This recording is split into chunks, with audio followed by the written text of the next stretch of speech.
لیکن ہمارا معاملہ بڑا برعکس ہے. ہم انعام نہیں کہتے اور ہم لوگ دوسری طرف متوجہ ہوتے ہیں اور جاتے ہیں. اس لیے اس رات ہم خاص طور پر اہتمام کے ساتھ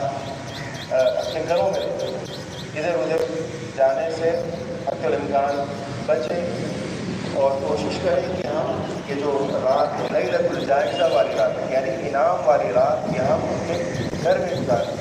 جناب نبی کریم صلی اللہ علیہ وسلم کے ارشاد میں دوسری جگہ صلی اللہ علیہ وسلم نے فرمایا احب البلاد الی اللہ مساجدها